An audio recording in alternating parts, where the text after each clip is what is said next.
Hi hello ಎಲ್ಲರಿಗೂ ನಮಸ್ಕಾರ.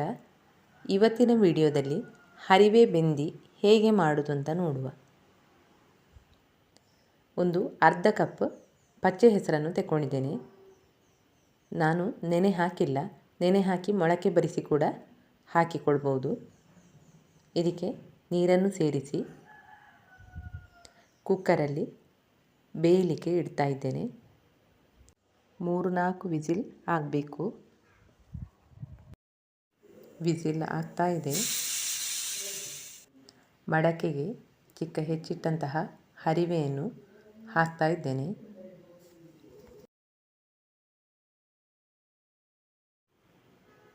ಸ್ವಲ್ಪ ಬೆಳೆದ ಹರಿವೆ ಆದ ಕಾರಣ ದಂಡು ಕೂಡ ಇದೆ, ಹಾಗೆ ದಂಡನ್ನು ಕೂಡ ಕಟ್ ಮಾಡಿಕೊಂಡು ಸೇರಿಸಿಕೊಂಡಿದ್ದೇನೆ.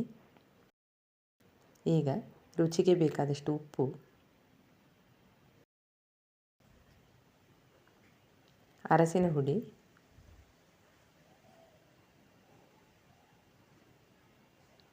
ಮೆಣಸಿನ ಹುಡಿ,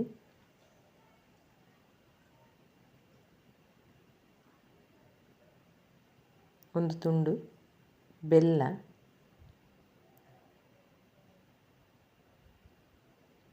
ಸ್ವಲ್ಪ ನೀರನ್ನು ಕೂಡ ಹಾಕಿಕೊಳ್ತಾ ಇದ್ದೇನೆ.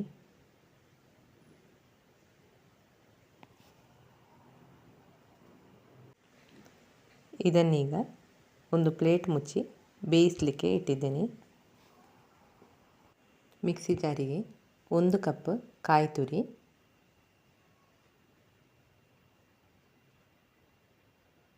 1 ಚಮಚ ಜೀರಿಗೆ,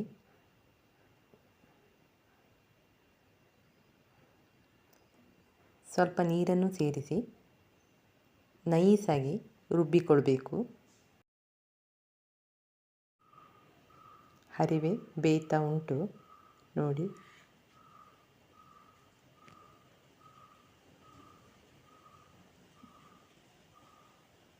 ಇದರ ದಂಡು ಕೂಡ ಚೆನ್ನಾಗಿ ಬೇಯಬೇಕು.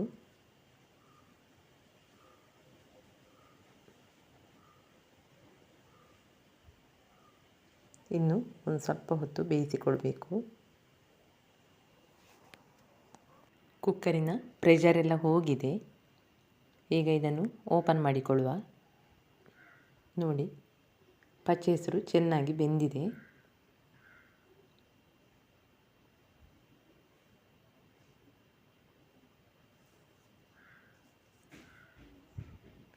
ಈಗ ಹರಿವೆ ಕೂಡ ಚೆನ್ನಾಗಿ ಬೆಂದುಕೊಂಡು ಬಂತು.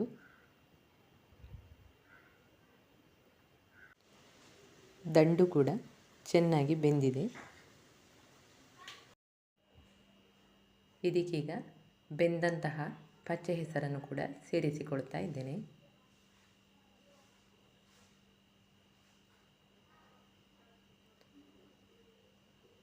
ಇದನ್ನು ಚೆನ್ನಾಗಿ ಮಿಕ್ಸ್ ಮಾಡಿಕೊಂಡು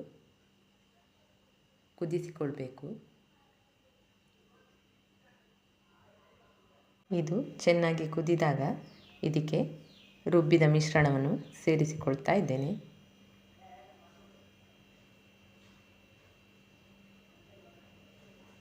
ಇದಕ್ಕೆ ಬೇಕಾದಷ್ಟು ಪ್ರಮಾಣದಲ್ಲಿ ನೀರನ್ನು ಕೂಡ ಸೇರಿಸಿಕೊಳ್ಬೇಕು. ತುಂಬ ನೀರಾಗಬಾರ್ದು, ಸ್ವಲ್ಪ ದಪ್ಪವೇ ಇರಬೇಕು. ಚಪಾತಿಗೆಲ್ಲ ಮಾಡೋದಾದರೆ ಸ್ವಲ್ಪ ಇನ್ನೂ ಕೂಡ ದಪ್ಪ ಮಾಡಿಕೊಳ್ಬೋದು. ನಾನಿವತ್ತು ಊಟಕ್ಕಾಗಿ ಈ ಬೆಂದಿಯನ್ನು ಮಾಡ್ತಾ ಇದ್ದೇನೆ, ಹಾಗೆ ಸ್ವಲ್ಪ ನೀರನ್ನು ಸೇರಿಸಿಕೊಂಡಿದ್ದೇನೆ. ಕುದಿದ ಮೇಲೆ ಇದು ಇನ್ನೂ ಕೂಡ ದಪ್ಪ ಆಗ್ತದೆ, ಹಾಗಾಗಿ ಒಂದು ಸ್ವಲ್ಪ ನೀರನ್ನು ಪುನಃ ಸೇರಿಸಿಕೊಳ್ತಾ ಇದ್ದೇನೆ.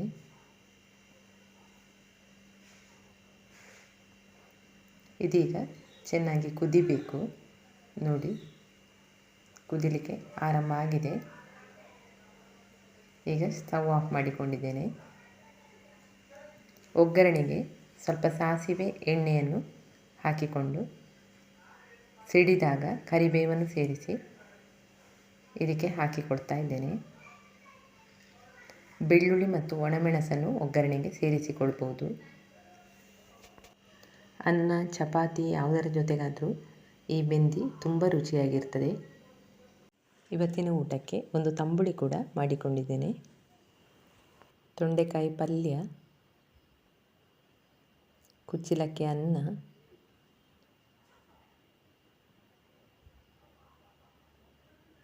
ಮಾವಿನ ಉಪ್ಪಿನಕಾಯಿ, ಹರಿವೆ ಬೆಂದಿ, ಮಜ್ಜಿಗೆ. ಈ ವಿಡಿಯೋ ನಿಮಗೂ ಇಷ್ಟ ಆಯಿತು ತಾನೇ? ನೀವು ಟ್ರೈ ಮಾಡಿ ನೋಡಿ. ಲೈಕ್ ಮಾಡಿ, ಶೇರ್ ಮಾಡಿ, ಸಬ್ಸ್ಕ್ರೈಬ್ ಮಾಡಲು ಮರೆಯದಿರಿ. ನೋಟಿಫಿಕೇಷನಿಗಾಗಿ ಬೆಲ್ ಐಕಾನ್ ಪ್ರೆಸ್ ಮಾಡಿ. Thank you.